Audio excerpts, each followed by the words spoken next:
क्या हुआ? मुझे पूछ रही है? तुझे नहीं पता अंदर क्या हुआ? और इतना बड़ा तमाशा करने की क्या जरूरत थी? कब समझ आएगी तुझे? मुझ में समझ है, उन लोगों को समझना चाहिए। और तमाशा, मैंने क्या तमाशा किया? और वो लोग जो हमें बाहर जाने से रोक रहे थे, उसका क्या? सही।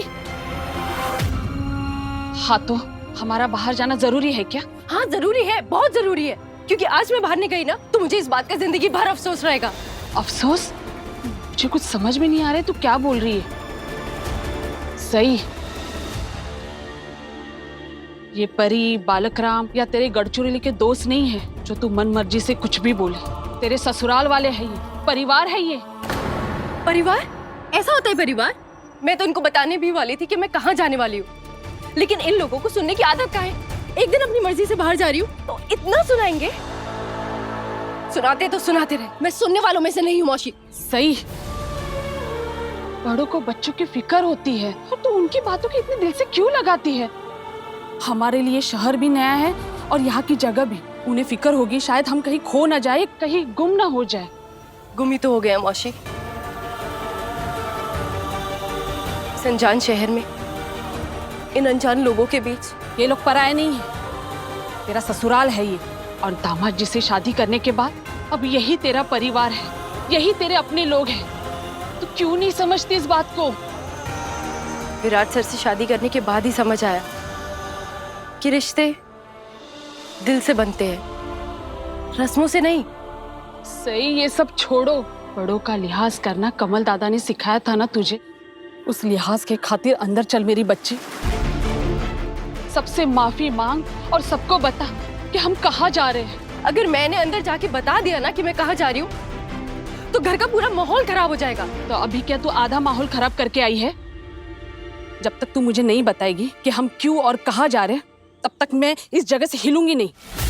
ठीक है, तो फिर खड़ी रहो यहाँ, मैं जा रही हूँ। सही, अंदर चल, वरना देख मैं सीधा गढ़चिरौली चली जाऊंगी।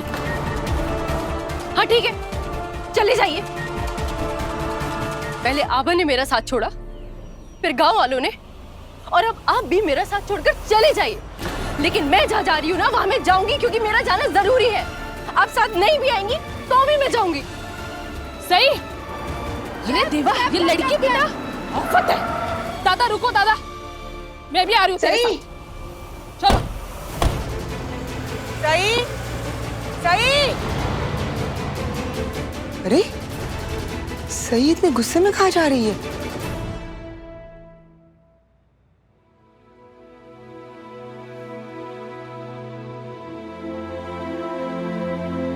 विराट, चाय लाई हूं तुम्हारे लिए।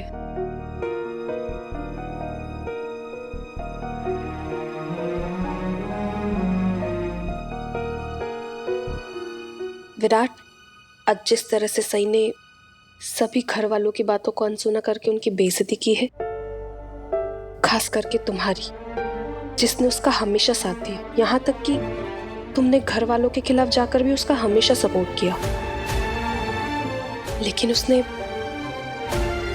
आज सही का बर्ताव मुझे बिल्कुल अच्छा नहीं लगा। मेरी समझ में तो ये नहीं आता कि आखिर सही क्यों नहीं बताने की जिद कर रही थी। क्योंकि तुम उसकी हर जिद पूरी कर देते हो। तुम उसकी जिद पूरी करना छोड़ दो, वो जिद करना बंद कर देगी। विराट, जुबान और चाकू दोनों एक जैसे होते हैं। अगर दोनों का संभाल के इस्तेमाल नहीं किया ना, तो सामने वाला जख्मी हो सकता है। तुम्हें यही बात सही को समझानी होगी। उसकी हर जिद को बचपना समझना छोड़ना होगा।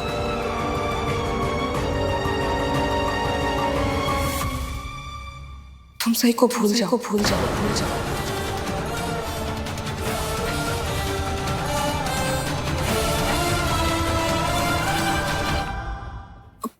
मेरा मतलब है कि अभी तुम सही के बारे में मत सोचो।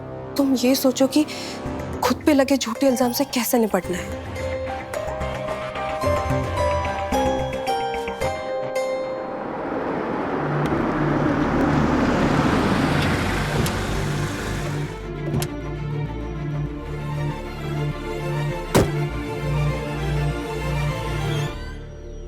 सही, हम पुलिस हेडक्वार्टर्स क्या करने आए हैं? किसी से मिलने। लेकिन सही, मौसी, आप चिंता मत करो, एक बार सब हो जाएगा ना, तब मैं आपको अच्छे से बताऊंगी। सही।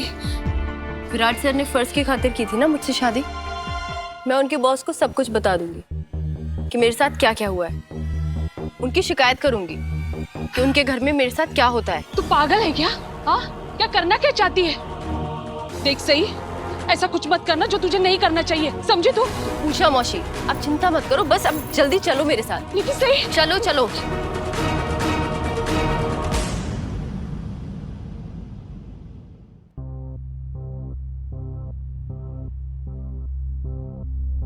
देवा रे देवा, ये होता है नई बहू का तरीका, सलीका, मैनर्स। शी बाबा। शांत हो जा सोनाली।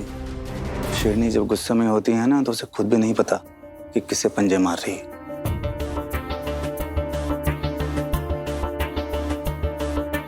सारे होशियार मेरे सर पे सवार।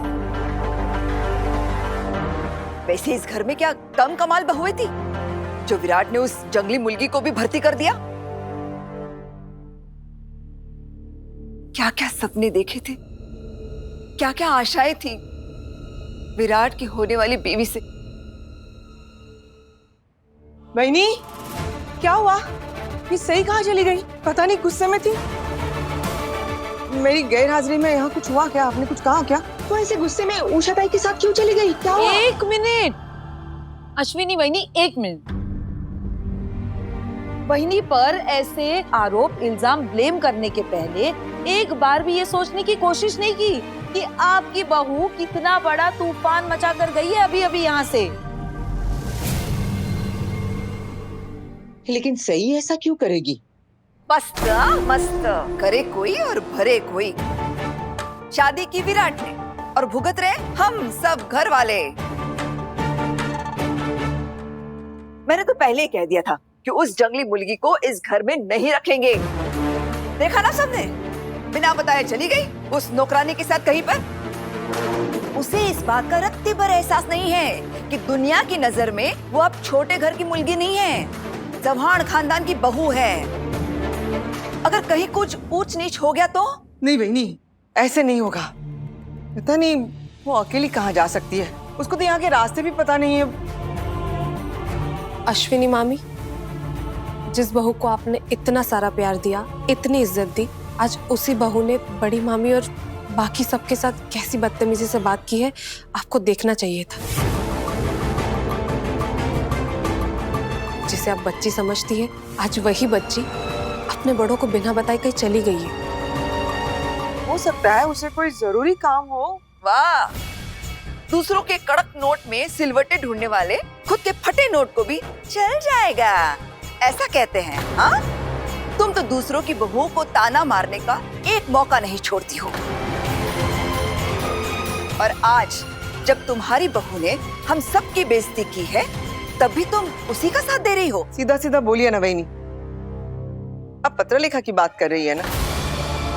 पत्रलेखा को मैं ताने नहीं मारती, मैं तो बस इस घर के रिश्तों की मर्यादा का बचाव करती हूँ। अश्विनी, अपने बहू के प्यार में इतनी अंधी हो गई हो क्या कि तुम्हें समझ में नहीं आ रहा है किससे बात कर रही हो?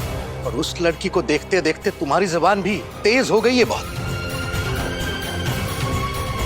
अश्विनी बहनी, सही ना तो इस घर की जिम्मेदारी अच्छे से समझती है, ना ही घर वालों की परवाह है इसे। ना ही ओमकार, मैं मानती हूँ सही मुंहफट है, जो दिल में आता है वो बिना सोचे समझे वो जुबान पे ले आती है। उसकी इसी आदत की वजह से लोग उसे पसंद नहीं करते, लोग उसे गलत समझते हैं। वरना तो वो मन की बहुत अच्छी है, बहुत अच्छी है। वाह, ये तो खुद ही अपनी बेटे की जिंदगी बर्बाद करने पर तुली है, तो हम क्या कर सकते हैं? मेरे बेटे की चिंता आप। विराट सिर्फ तुम्हारा बेटा नहीं है अश्विनी, और उस लड़की के झांसे में आकर अपने बेटे की जिंदगी बर्बाद नहीं करने दूंगा मैं। तुम्हारी हिम्मत कैसे हुई पत्रलेखा और वहिनी से बहस करने की, उन्हें ताने मारने की?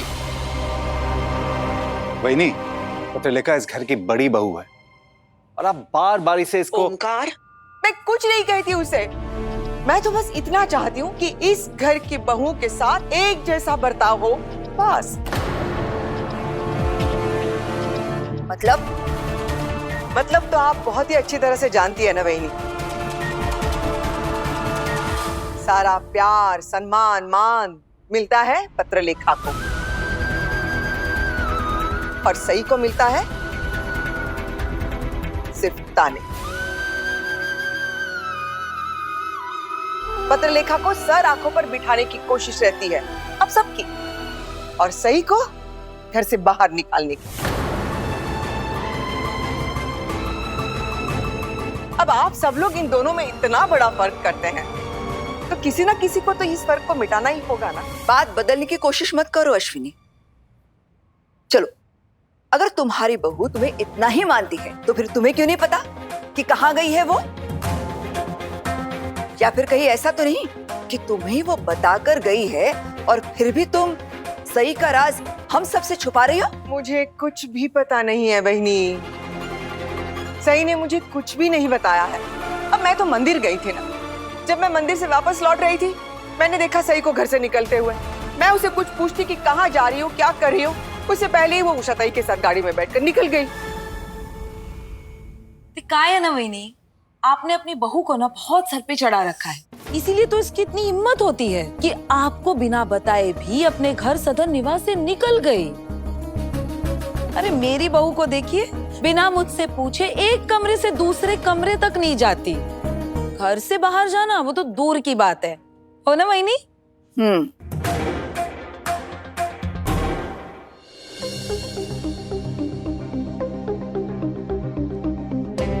सर, मुझे डीआईजी सर से मिलना है। अपॉइंटमेंट है आपके पास? नहीं, अपॉइंटमेंट तो नहीं है, लेकिन मुझे उनसे बहुत जरूरी काम है।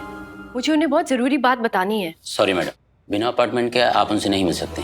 प्लीज सर, मुझे बस 5 मिनट के लिए मिलना है। अगर आप बस 5 मिनट के लिए मिलवा देते तो प्लीज सर। अच्छा, आप अपना नाम बताइए, मैं उनसे पूछ कर आता हूँ। उनसे कहिएगा सई जोशी आई है। मैंने पूरे महाराष्ट्र में 12 बोर्ड्स में टॉप किया है। ओके, आप यहाँ बैठकर इंतजार कीजिए, मैं पूछ कर आता हूँ। सही उषा मौसी, कुछ नहीं होगा, शांत रहिए।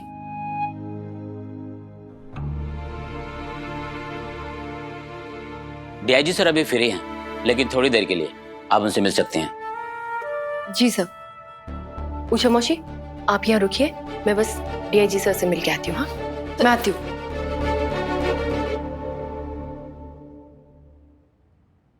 नमस्ते सर। नमस्ते। क्या मैं अंदर आ सकती हूँ? आओ प्लीज। सर, मेरा नाम सई जोशी है। सई जोशी, नाम कुछ सुना सुना लग रहा है। मैंने 12 बोर्ड्स में पूरे महाराष्ट्र में टॉप किया है। हाँ हाँ, याद आया, पढ़ा है तुम्हारे बारे में। दरअसल इसी साल मेरी बेटी ने भी 12th पास किया, तो तुम्हारे रिजल्ट के बारे में पता है मुझे। खड़ी क्यों आप, बैठो ना बेटा। Thank you sir. बताओ, क्या कर सकता हूँ तुम्हारे लिए?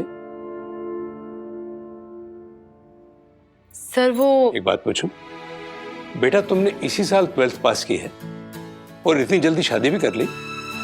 जी, वो मेरी कुछ दिन वो पहले ही शादी हुई है और शादी के बाद मैं अपने हस्बैंड के साथ यहाँ नागपुर मूव हो गई। वैसे सर, आप जानते हैं मेरे हस्बैंड को? इसके बारे में बात कर रही हो तुम? एसीपी विराट चौहान, मैं उन्हीं की वाइफ हूँ। ओह, तो तुम हो वो लड़की? जी। मेरे पास यहाँ मिलने के लिए क्यों आई? सर, मेरे हस्बैंड के खिलाफ जो कंप्लेन दर्ज हुई है वो बिल्कुल झूठी है, बेबुनियाद है। मेरे पति बिल्कुल निर्दोष हैं।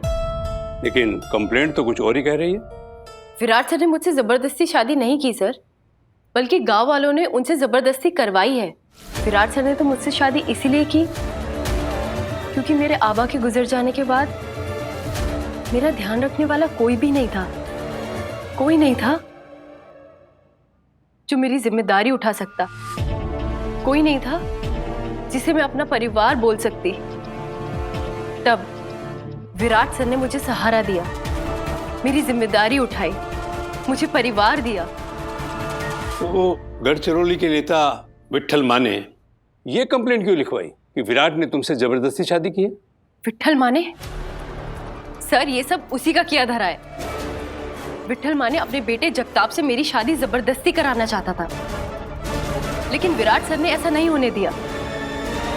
दरअसल जब विराट सर की पोस्टिंग गढ़चिरौली में हुई थी,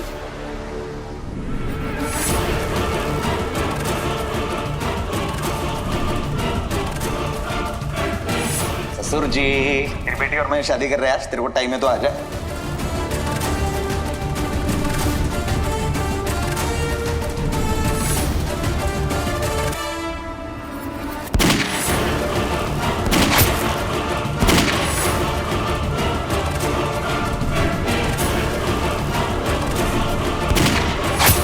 इंस्पेक्टर कमल जोशी, मेरे पिताजी, उनकी भी जान जगताप ने ही ली थी और इसीलिए विठल ने विराट सर को इस झूठे केस में फंसाया है। विराट सर ने एक वादा किया था मुझसे कि वो आबा का सपना पूरा करने में मेरी मदद करेंगे, मुझे डॉक्टर बनाएंगे। मैं यहाँ सिर्फ आपको सच बताने आई हूँ ताकि कोई भी विराट सर पे उस जुर्म का इल्जाम न लगा सके जो उन्होंने कभी किया ही नहीं है। सही जोशी, बेटा इतनी छोटी उम्र है तुम्हारी, तुम्हें डर नहीं लगा डीआईजी के ऑफिस में आकर सब कुछ सच सच बताने का? मुझे यहाँ आकर सच बोलने का डर नहीं था डीआईजी सर। डर था तो एक झूठे इल्जाम की वजह से विराट सर की नौकरी चले जाने का। डर था तो उनका नाम, उनकी इज्जत खराब होने का। विराट सर बहुत नेक इंसान है, वो सपने में भी ऐसा कभी कुछ नहीं कर सकते।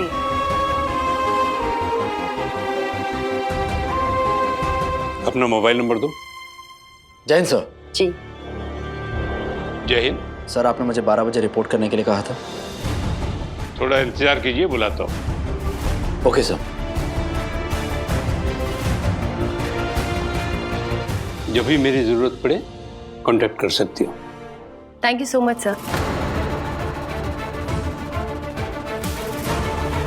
तो सही की आवाज लग रही है। ACP Chauhan, you can come इन।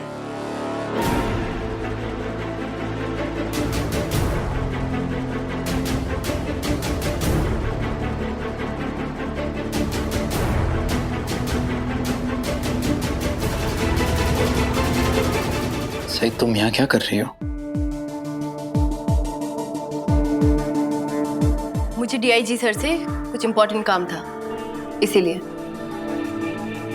पर तुम यहाँ ऐसे? एसीपी चौहान, तुम भूल रहे हो ये डीआईजी का ऑफिस है, यहाँ कोई भी आ सकता है। I am sorry sir. अब मैं चलती हूँ सर। ऑल द बेस्ट बेटा। खंडोबा, अभी तक नहीं आई ये जंगली मुर्गी।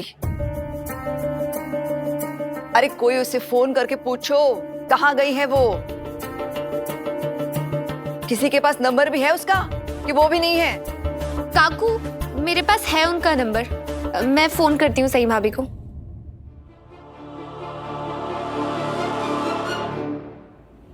काकू, शायद सही भाभी अपना फोन घर पर ही छोड़कर चली गई। वहिनी, मी काय म्हणते, मुझे तो लगता है ये सही है ना, ये मुद्दामुन अपना फोन छोड़ कर गई है ताकि हम लोग उसके साथ कोई टॉक बात वार्तालाप ना कर सके। मस्त मस्त, शक्ल मासूम और दिमाग में धूम। कमाल है इस जंगली मुर्गी का भी, जहाँ सबकी सोच खत्म होती है वहां से तो इसकी सोच शुरू होती है। वहिनी, आप सब गलत सोच रहे हैं सही के बारे में। बस करो अश्विनी, बस करो। उस लड़की ने तुम्हारी आंखों पर कौन सी पट्टी बांध दी है? तुम कुछ देखने समझने के लिए तैयार ही नहीं। पवनी काकू, सही का कहीं पता नहीं चला। मैंने मार्केट, दुकानें, पार्क सब ढूंढ लिया। अच्छा एक बात बताइए, मैं विराट को बताऊं कि सही गायब है? नहीं सनी, ऐसा कुछ मत करना। विराट आज एक बहुत ही जरूरी मीटिंग में उसके सीनियर्स के साथ, उसे डिस्टर्ब करना ठीक नहीं होगा।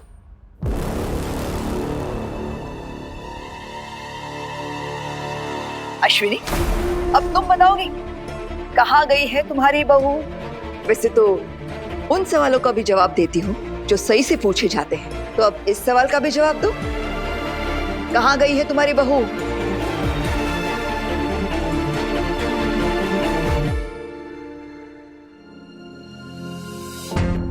पापा मेरी सही की रक्षा करना पापा। लो आ गई सही। बेटा कहाँ चली गई थी तुम? मुझे बिना बताए क्यों चली गई थी? अब कुछ जवाब भी दोगी या ऐसे बुत बन के खड़ी रहोगी?